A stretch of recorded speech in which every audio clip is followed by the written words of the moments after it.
Hello বন্ধুরা, তোমরা সবাই কেমন আছো? আশা করি খুব ভালো আছো। অনেক দিন পর, প্রায় অনেক মাস পর আমি এলাম চলে একটা রান্নার ব্লগ নিয়ে। তো আমি দেখতে পাচ্ছ আমি দুধ জাল দিচ্ছি। বিশেষ একটা কারণ আছে দুধ জাল দেওয়ার কারণ।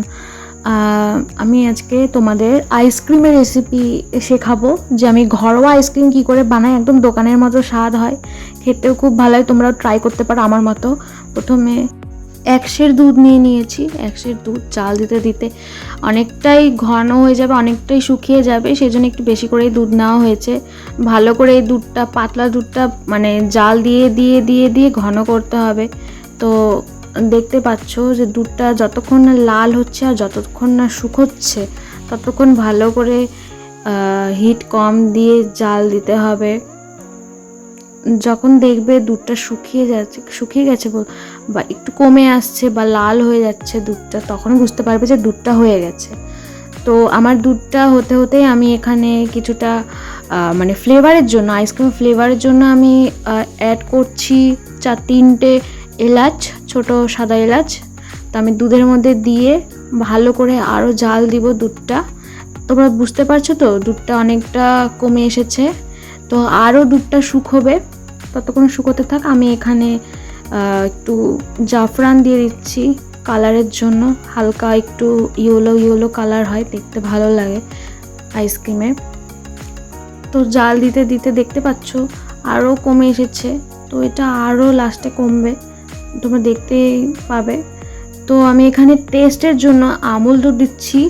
আসলে আমার কাছে বেশি কিছু ছিল না, তো ঘরোয়া উপকরণ হিসেবে আমি এখানে আমুল দুধ দিয়েছি। কনডেন্স মিল্কও দেওয়া যায়, অনেকে কনডেন্স মিল্ক দেয়, যেহেতু আমার কাছে ছিল না তো সেই জন্য আমি আমুল দুধ দিয়েছি। আমুল দুধ তো খুব ভালো লাগে খেতে আইসক্রিমে দিয়ে। তো এভাবে দুধের মধ্যে আমুল দুধ দিতে পারো টেস্টের জন্য। আর এখানে আমি কিছুটা বিস্কুটের গুঁড়ো অ্যাড করলাম, মানে দুধটাকে আরও একটু গাঢ় করার জন্য। ভালো মতন বিস্কুটের গুঁড়োর দানাগুলো মানে যতক্ষণ না মিশে ততক্ষণ দুধটা ভালো মতন নাড়তে হবে। তো দেখতে পাচ্ছ কালারটা একটু হলুদ লালচে ভাব হয়ে গেছে দুধের।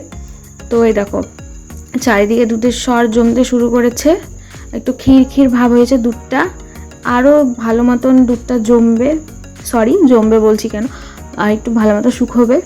তো চলো দুধটা একটু হতে থাক, আর আমরা এদিকে একটু কাজু কিশমিশ হালকাভাবে ভেঙে নিই। তো ভাঙা হয়ে গেলে ওই দুধের মধ্যে দিয়ে আমরা নাড়াচাড়া করবো দুধটা।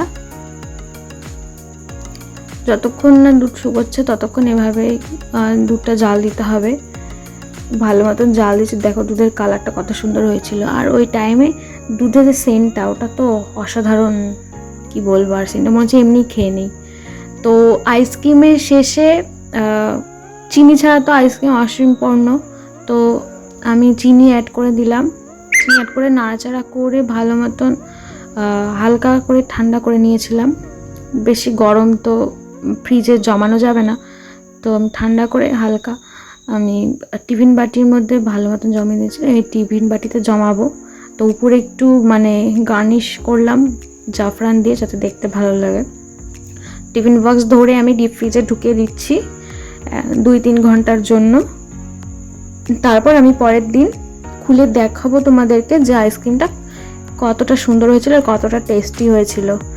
তো চলো ফ্রিজে আমি ঢুকিয়ে দিচ্ছি, তারপর রেস্টে থাক। আমি কিছুক্ষণ পর না, আমাদের ফ্রিজ অনেকদিন পুরানো তো সেজন্য টাইম লাগে জমতে। তো 1 দিন বা 2-3 ঘন্টার জন্য আমি জমাতে দিয়েছিলাম। তো এই দেখো পরের দিন আমি খুলেছিলাম, কারণ 2-3 ঘন্টাতেও আমাদের আইসক্রিম জমেনি। তো পরের দিন আমি আইসক্রিমটা বের করেছিলাম, পরের দিন ভালো মতো জমেছিল। তো এই দেখো আইসক্রিম কতটা সুন্দর হয়েছিল, দেখতে যেমন তেমন হলো, খেতে কিন্তু অসাধারণ হয়েছিল। এই দেখো আমার মায়ের রিয়াকশান, মা তো বললো খেয়ে ভালো হয়েছে দোকানের মতন।